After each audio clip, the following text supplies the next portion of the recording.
Warframe is a game where there are several different schools of thought. Some people find it fun to have the strongest builds and become living gods in missions. Some people play for the story, and some people play just for some shenanigans to have some fun. Everyone has a different definition of fun. I couldn't care less about what frames are the strongest or what the meta dictates. The story is nice and all, but I really don't bother with the lore too much, as it's inconsistent at times and confusing as fuck at all times. With that being said, if you are like me and you like frames that spam abilities, support allies, and generally just have shenanigan potential, then this video is for you. Now, a brief addendum here. I have not played every frame in the game. I am still missing a handful, and though the frames look fun, I don't believe they would fall into any of these top 5 spots. I think the only frame that I don't know that looks like it could get an edge onto this list is Gauss. But since I don't own him, I can't say that for certain. Anyway, on with the video.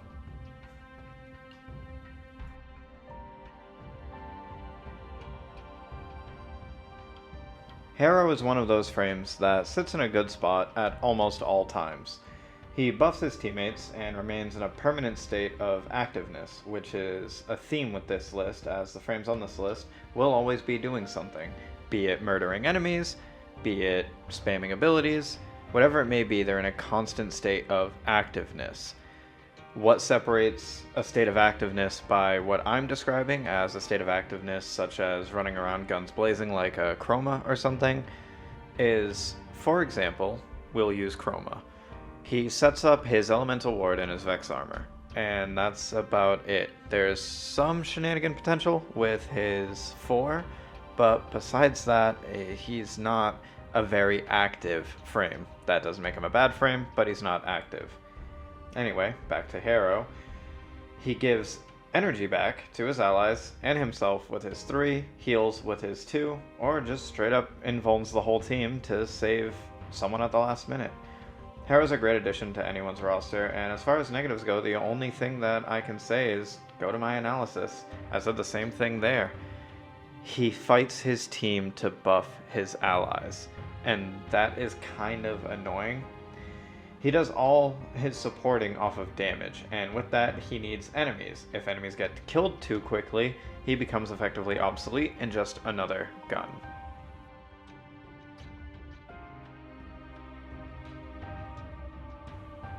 Another support frame, but this one doesn't have to try as hard to do so. My main pleasure with Wisp is seeing how high I can get my attack speed and fire rate up with her plant, and seeing allies Beyblade through an entire set of enemies with the attack speed and the movement speed. It's kind of hilarious to see. She gets a lot of utility, which is good, which she lacks in damage in her kit. She makes up for with that. She's a weapon slinger support like Harrow, but not that bad in my opinion. Her negatives are the fact that her 2 is subpar and her augments all kinda suck, but augments are optional and Helmet allows you to replace her 2, so overall I'd say those aren't the worst negatives that a frame could have.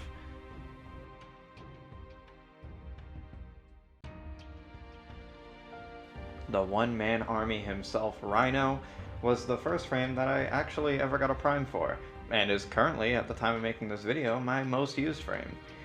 Even with that, there's some people ahead of him as far as being fun goes, because it's an undeniable fact that he can tank a shit ton of damage, buff his allies, CC enemies, and has some meme potential build with charge, so he sits firmly in my top 3, but his negatives kind of drag him down a little bit with the fact that he doesn't have the best damage, and the fact that, personally, all of his augments seem to revolve around just being more tanky, and that doesn't seem like a lot of fun to me.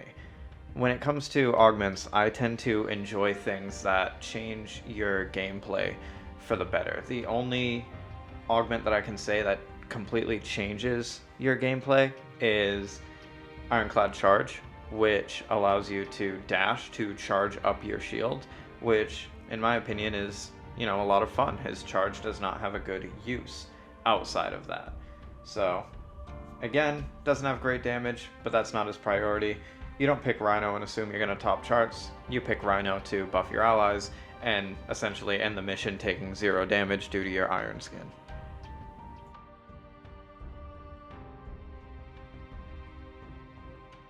Butterfly Waifu herself earns the spot at number 2. She's been a favorite of mine since I got my hands on her. For starters, her acquisition was kind of fun, as the quest is enjoyable, at least it was for me. There were some tedious parts, but overall a pleasant experience.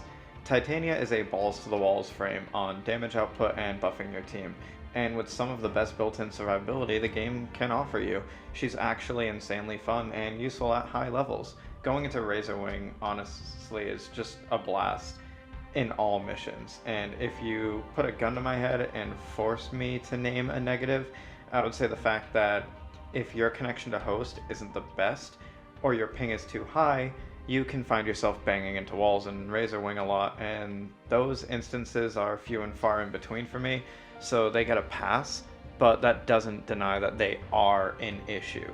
That's more of a DE issue though, not a Warframe issue. The frame itself, incredibly enjoyable, but due to the lack of dedicated servers, you're relying on linking with someone that has good ping to you. So, unless you're hosting the mission, it can be a little rough sometimes, but overall, like I said, she sits firmly at number 2.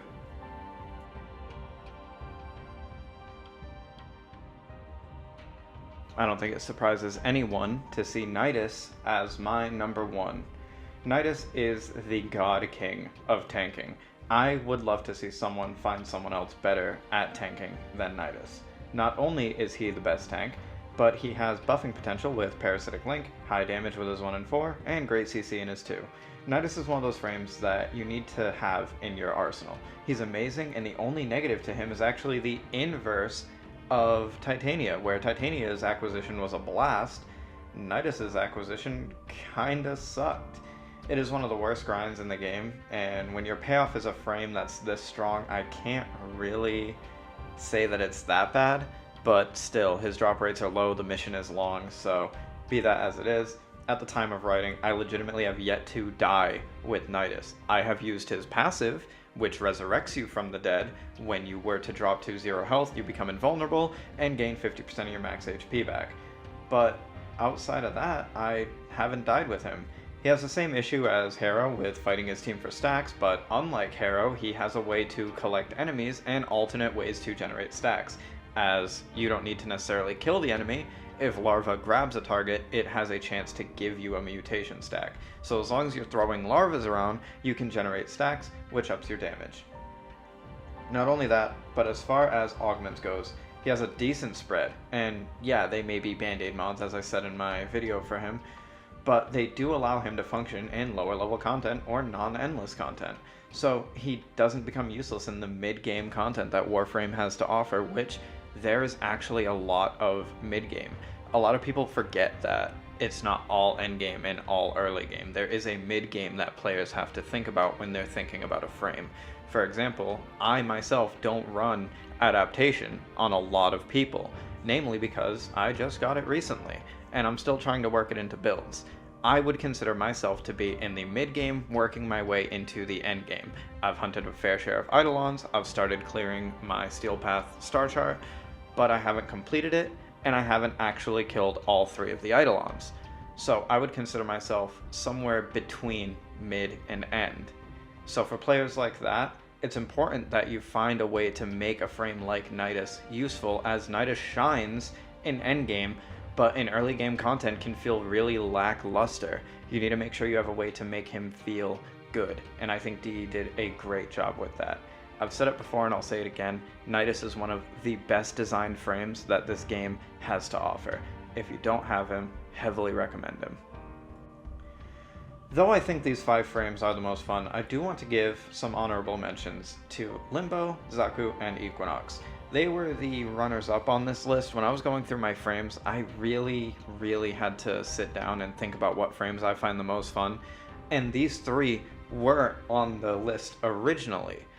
I originally planned on the list being Zaku, then Limbo, then Rhino, Titania, Nidus.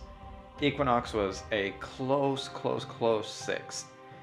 But with that, Limbo, the reason he's here is he gets to essentially lock down any map that does not have nullifier spawns or arbitration bots, making him great at holding down areas, and also a lot of fun.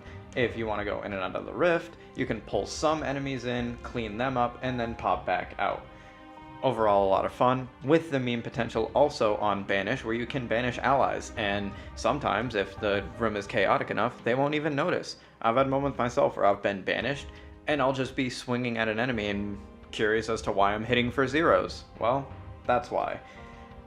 Zaku's Grasp of Lock, or as I call it, Pass the Glock, rips enemies' guns out of their hands, and before I go on, I have a guilty pleasure for autoplay abilities in this game.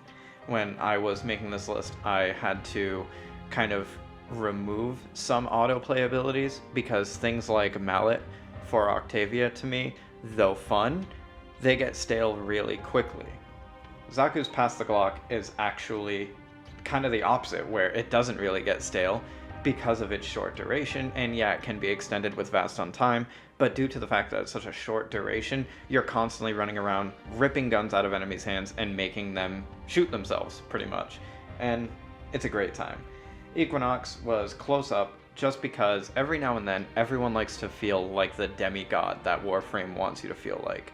And Equinox does that better than almost everyone else. By toggling on her 4 in day, you start applying slash procs to everyone in a certain radius, and it deals damage. The thing about it is it has no line of sight requirement, so you can clear the room you're in, and then the next room, and then the next room, and you don't even have to toggle it off until you get to like heavy units. Any units remaining that are like the heavy gunners, bombards, ancient healers, things like that, that is when you have to toggle it off for the big slash proc damage. Overall, just a really fun frame at nuking the ground. But with that, that ends my top 5. I'd like to thank you guys for watching to the end. I figured I'd been making a lot of frame analyses recently, and decided to mix it up a bit and make this. I'd love to see what you guys think your top 5 frames are in the comments down below. I want to make more videos like this, but I was unsure about the editing requirement and if I could actually maintain it with my work schedule and what I set as a goal for myself for uploading. But since this video came out, clearly I was able to. Anyway, I hope to see you all in the next one, and thank you all for coming.